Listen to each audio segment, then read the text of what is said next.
அண்ணாமலை இருந்தால் மட்டும்தான் 2020 பாஜக பிளஸ் அமையும், இல்ல பிளஸ் அமைவதற்கு மைனஸ் தான் அமையும். அப்படி பார்க்கிற போது இவர்கள் இன்னும் காலதாமம் படுத்தாமல் விரைந்து அறிவித்தால் அந்த கட்சி வளர்ச்சிக்கு சிறப்பாக இருக்கும். அண்ணாமலை அவர்களுடைய கேட்ட கேள்வி என்னன்னா, எல்லாரும் வெறுக்கிறாங்க. இப்ப இவர் போயிட்டாருன்னா சீமான் எல்லாம் வந்து கண்ட்ரோல் பண்றாங்க. விஜயுடைய அரசியல் வந்து ஜொலிப்பது தமிழகத்திலே கடினம். ஏன் என்று சொல்ற போது அவர் ஜாதக ரீதியாக சிக்கல் இருக்கிறோம் சில நண்பர்கள் சொல்றாங்க. எந்த அளவுக்கு சாத்தியக்கூறு தெரியாது. இந்த 2026 அவர் வந்து இந்த அரசியல் வாழ்க்கையை முன்னெடுத்த கூடாது அப்படின்னு சொல்லப்படுறாங்க. சோ நேற்று கூட சில நண்பர்கள், முக்கியமான நபர்கள் சொல்லப்பட்ட தகவல் என்ன, விஜய் வந்து இந்த அரசியல் கட்சி தொடங்கி கூடாது, இப்போ வந்து இந்த 2020 கண்டஸ்ட் பண்ணிக்கூடாதுன்னு சில செய்திகள் சொல்லப்படுறாங்க, பல கருத்துக்கள் சொல்லப்படுறாங்க நண்பர்கள்.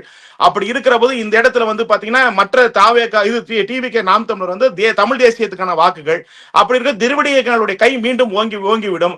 இவர் இந்த இடத்தை வந்து அவர் காலி செய்துவிட்டால் மற்றவர்கள் அந்த இடத்தை இவர்கள் இந்த திராவிட இயக்கங்களை சேர்ந்த தலைவர்கள் நிரப்பிக் கொள்வார்கள்.